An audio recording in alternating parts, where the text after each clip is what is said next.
Hello, this is Jennifer Riggins from the Aginext community and the Aginext flagship event coming up this March. And I'm talking to who I would like to kind of call a friend, colleague, friend, Dave. I have known for a while now, so I was very excited he agreed to be one of our keynotes. And Dave, I think you should probably, David Dame, you introduce yourself and tell us a bit about yourself.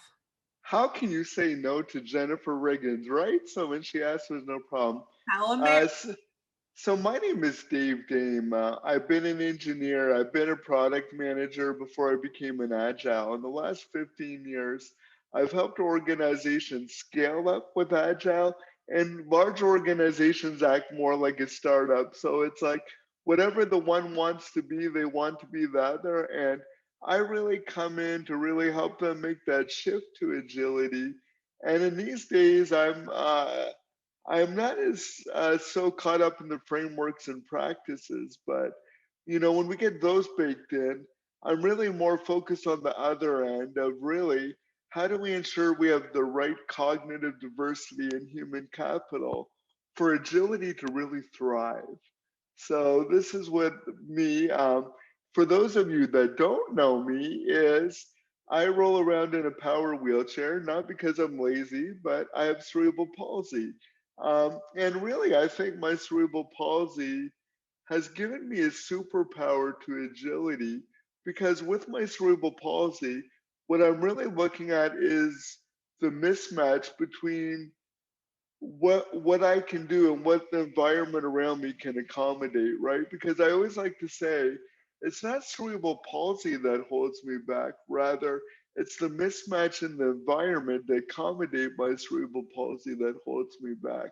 So in working with organizations moving from how they used to work to where they want to be, I'm really identifying those mismatches and being creative on how we eliminate those because we know agility has gone past the IT and tech team. We really run into other parts of the organization that, becomes the biggest part of the mismatch. So that's what I spend my time doing. And I'm currently the global vice president of Scotiabank in Canada. Okay, when you say mismatch, can that sometimes be a team member? It can be a team member, right? And to me, I don't see a mismatch in a team member too badly, right? Because I love diversity, not for I'm not trying to win a humanitarian award by any means, but I absolutely love the cognitive diversity that really can help us solve real complex problems to build amazing complex products and services with those diverse perspectives and diverse thinkers. So we all start on the same level, and because it means many things, you talk about agility and agile a lot. What does that mean to you? I think it's about what it can do for organizations. Like, can we be more decisive? Are we able to learn quicker so we can pivot? Because I don't think we can predict like we used to, right? We used to be able to, in any business or legacy business, set out the 5 year plan, right? We could detail it out and go. But today, I think there are many factors that cause that not to happen. Change is happening more quickly, consumers are being more fickle, and their needs are changing as quickly as we can plan for it. So we're trying to do that shift from all the detailed upfront planning to setting a vision, right? We need a direction, absolutely. But how do we accelerate the learning from the teams that are closest to the customers and really blend up that top down and bottom up thinking to really make that middle not an iceberg, but something that can enable speed and vision in alignment, and that's where I think agile is. So agile is now where it's trying to enable the part that was often the middle management, dare I say, I don't know if that's the hot way to say that anymore, but that we're often feeling left behind by Scrum and Agile. Now that's the focus, you think? of agility? Well, it's not really left behind. Like, look, we did a shitty job as Agilists, right? When Agile first came out, Scrum, Kanban, whatever, we always heard we don't need managers anymore. Managers just get in the way. And really, that's not the case. Really, we didn't figure out how they could best serve in this agile environment, right? Because we just assumed that they couldn't learn, which was bad on our part. So now it's meeting them where they're at, helping them understand the role of how they can enable their teams, and really find that right alignment of leadership style that let agility thrive and really adjust all the incentives that they get to be a leader to accommodate the new way and how they got to serve. So it's not like we didn't know what to do with man. We didn't need managers. Simply put, we didn't know what to do with them. We didn't know how to best do that, and that was on us to figure out. And I think we took the easy way of we don't need management. That's bureaucracy. I think that was a convenient thing you could say at startups or small scale, but let's be honest, as organization scale, you need some bit of coordination and alignment and segment of stuff to really make it work. And obviously, those were the people that it was a self-fulfilling prophecy. These were the people that felt abandoned by agility, by Scrum, etc. So they, because we didn't know what to do with them, they thought they were going to lose their jobs. So they just continued to push back. That's not a very psychologically safe thing, is it? Exactly. And we always claim that the organization or leaders need to create safety. But yet here we're an agilist not doing that, right? So I think sometimes as agilists, like any kind of coach, right, we're good at giving advice. We're not maybe the greatest at following it. But I think we got to move from judging organizations of not being agile to how do we meet them where they're at and help learn what their business is and agility is in lockstep within the context of that organization. That's interesting. In the Aginext Slack community recently, someone asked, "Okay, I'm going to onboard with a new team. Obviously, we're in a different world where he or she wouldn't be going in person. What would you do? How would you spend your first week?" And I am not an agile coach. I just market them in real life. And my first thing was set up a bunch of one-to-ones and ask a bunch of questions. I don't think like, should we set up this framework? That no, your job is just learning. When you start with a new company, I'm not sure how long you've been at Scotiabank, but how do you end up starting with them? How do you, I guess, onboard yourself? Because it's an interesting situation where I think coaches often aren't going through official onboarding processes. And let me say, you market agile coach as well as somebody you've marketed, so I thank you for that. But to your question of onboarding, I find the best coaches, and it's I'm talking, so I'll include myself in those.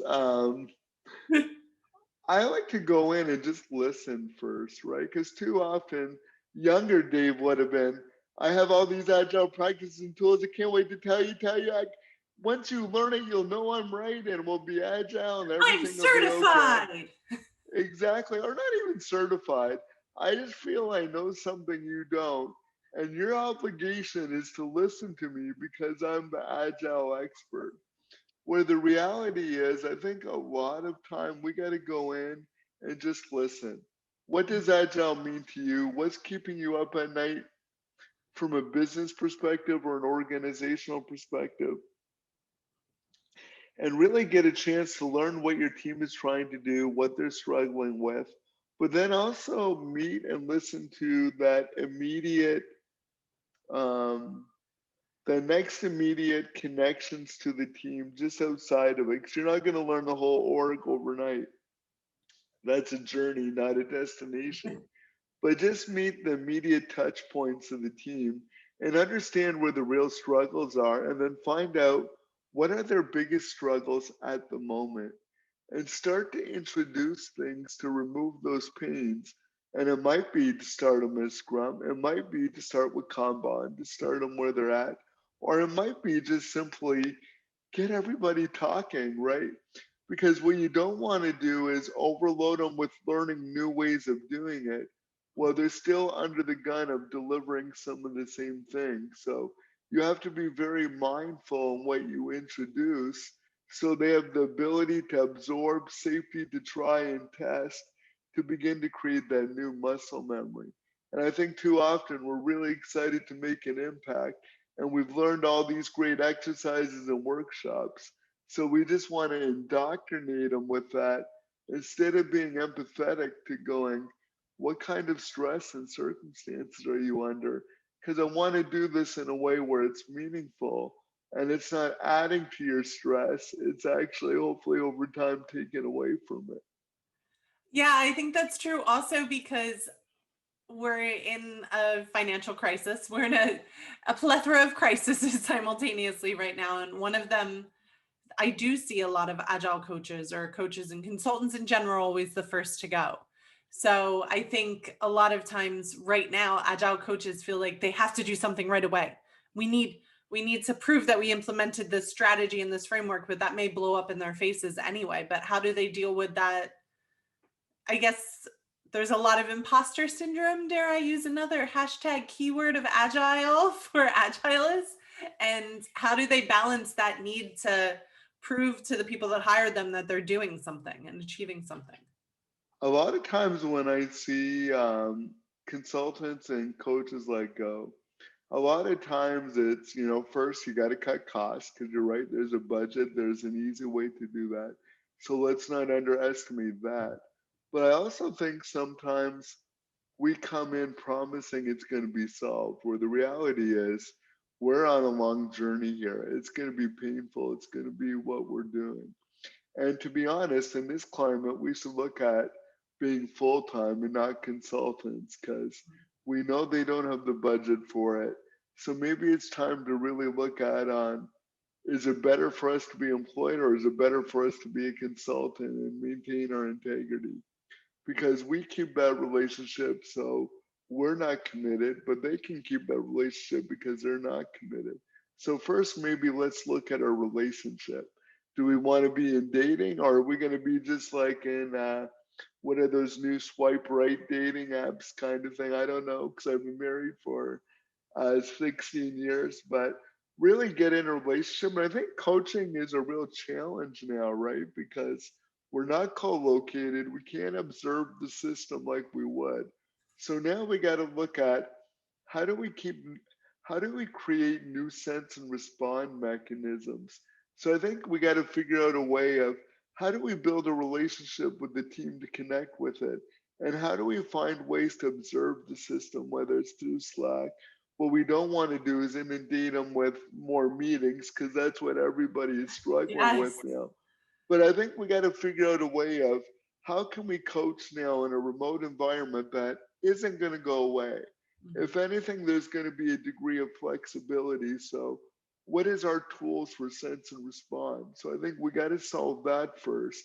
Like I'm doing leadership coaching now. So, what I had to do was ask them to give me access to their team because I didn't have no way to sense it, right? They'd be like, oh, I'm doing this and this. Team loves it. And then when you talk Yeah, with the team, sure. yeah, and when you talk with the team, well, I think as humans, we perceive things how we want them. That's our just human nature. But Yeah. really seeing how, so it's more work as a coach because I got to build a relationship of trust and safety with them. So they give me the fine tuning sensing so I can respond back to the leader. So as coaches, I think you got to be really mindful and be prepared to explain to the hiring manager how you expect to do the sense and respond. And what does success look like in this remote environment? Are we reducing the number of synchronous communications? Are we shifting to more asynchronous? Are we moving the leaders to a better place where now they should look at outcomes and not just activity of output? Because what was happening when it was co-located is only amplified in this new remote environment. So try to find where your value add is and where it can help the organization. And we got to remember the team is yes, we got to get them going. But afterwards, we got to realize how does that incorporate with the organization if we want a meaningful relationship of employment? Mhm. Oh, knocked over my mic. Yeah, and I think that's especially true what you're describing. Like, obviously, I'm a hardcore consultant, but it is always a problem in that way. And specifically, we're based in London, where in the UK, IR35 is coming, which is pretty anti-consultant. It's positive for some ways because like women might actually get maternity leave for companies they've worked for years and stuff like that. But most of it doesn't seem like that great for everybody. But it is interesting because that is one way, especially in the remote setting and for the job security too, getting access to all those tools, getting access to data is basically impossible remotely, especially if you're not an official member of the team. So that's actually really good advice, as much as I'm going to ignore it for myself because I don't want to work for one client. Um, But then you got to think about them, right? They got to trust you in their firewall, in their security. yeah. For somebody, we're not really going out. We're maybe, hooking up for a few days a week. So to them, is the security exposure of letting you into their infrastructure And you outweigh look the at that. value, the risk versus value, right? So Mhm. That's a really good point I hadn't thought of, but I think it's a whole other discussion we can get into. Let's talk about your talk. I believe the topic is inclusion has to be continuous. Continuous. Ding, another agile buzzword. why It's like not, right? We got them. We might as well keep using them and till they're inclusion. Sorry, overused. inclusion and continuous. Excellent word choices for a title. Well, the problem is inclusion. We should have always done it, right? Let's say even before Agile, like any gender, any race, any social class, we should have always been diverse to begin with, right? And I think in the 80s, we had good intent by doing affirmative action and stuff to get the diversity, but just because you hire them doesn't mean they feel part of the group, Mhm. right? Just just because a building put a ramp in for me to get in didn't make me feel like I actually belonged to the company, right? So and I think, and then we moved a little bit better about, well, let's make inclusion so when we onboard or it's an entry level job, they feel well. But my cerebral palsy ain't going away. So as I progress in my career, because I've never really been a consultant that long, I'm more a grinder. I like pain and abuse, so I'm a full-time employee.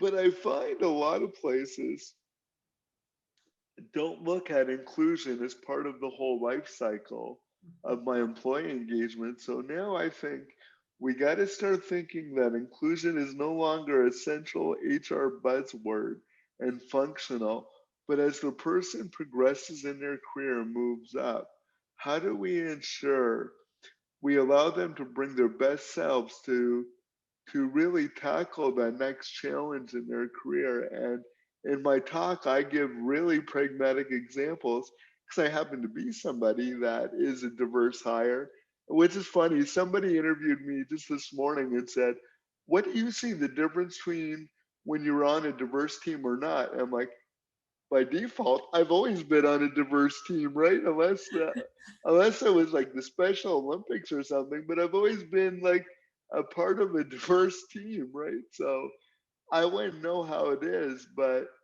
I think we really got to understand what it means for people to bring their best self. So my talk, I'm going to give really good examples of what we all need to do to make sure inclusion isn't something we do onboarding and forgetting it, but as the team matures and progresses, as new challenges go, how do we ensure inclusion is built in?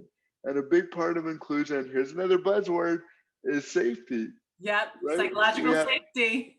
we have to make sure the safety is there so I can be diverse.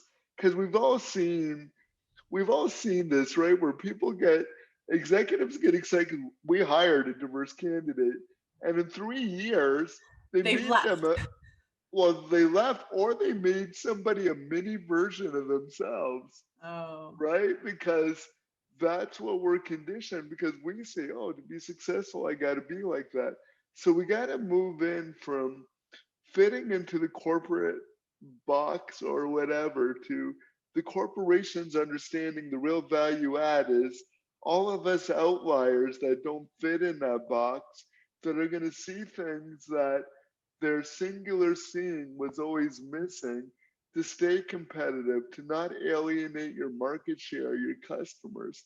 Because at the end of the day, we all want to be successful. Mhm. Agile without purpose of getting business and money outcomes, inclusion without leveraging the power of diversity and stuff. If we want to get it more from the feel good to actually really business results, we got to be hammering down on this. And managers are going to have to learn a new toolkit, and even teammates got to learn a new toolkit of how do we celebrate each other's diversity. Because it's human nature. When I first meet you, I want to try to tell you what we have in common, Mhm. right? So that's how we blend. But we got to build, how do we build a relationship, even if we're completely different, and honor those differences as a bonding instead of those that are similar? So Mhm. these are all the kind of good things I'm looking forward to talking about in my keynote. So I'm hoping it's going to be meaningful and purposeful, because if your organizations aren't concerned about it now, they're going to be. Especially as we want to get that talent pool, the diverse, everybody's chasing talent. That's why they're still going consultants, right? If I can't get somebody, can I can I lease somebody, right? And even then, they're going to have diverse candidates that they're going to have to go for if they want to see things differently.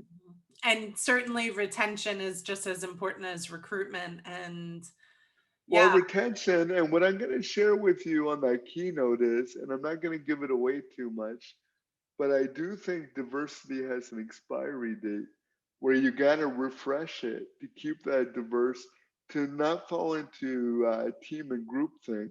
But how do you continue and nourish and replenish those diversity thoughts? Because we work together for a long enough time, just like why consultants like a wide variety of things. We begin to have more shared experiences than we do different experiences. So you got to learn when to sense that, and to, that's where career progression becomes a thing. How do I move them on so I can bring new people on the team? Or sometimes maybe it's your time to leave, right? Like, even though I've been full time, if you follow my career, I've been 3 to 5 years before I move on, because now I become the cucumber that's turned into a pickle, and now I gotta, find a new place to be a cucumber in. To be fair, pickles are better versions of cucumbers, and I'll always stand by that. But And I think you're and right. they're delicious, yeah. They're But certainly. uh, but if all you eat is pickles, you don't get to appreciate how good pickles are with a cucumber every now and then. That's true. That's true. Because cucumber's pretty boring. Thank you so much. I'm obviously very excited to talk to you and to have you do your keynote next month. Dave is our day 2 keynote of Aginext 2021, second time online, and we are really striving to be an inclusive anti-webinar. So as inclusive and interactive as possible in everything we do. And that's the 17th to 19th of March. And not surprisingly, Dave is kicking off our day themed around psychological safety and inclusion. So it should be just awesome. Thank you so much, Dave. I know you're limited on time because otherwise I'd ask you a million more questions. I'm just super excited to spend time with you all at Agile X. What the pandemic has taken a lot away from all of us, but what it's also given us is the ability to run conferences remotely, to be in front of groups and people we normally wouldn't because of logistic constraints. So super jazzed to be able to be in front of people that I'm not usually in front of, getting to meet people, and getting to learn too, right? Because learning has to be global. So I'm super jazzed, and I hope everybody else is, and I can't wait to see you all there.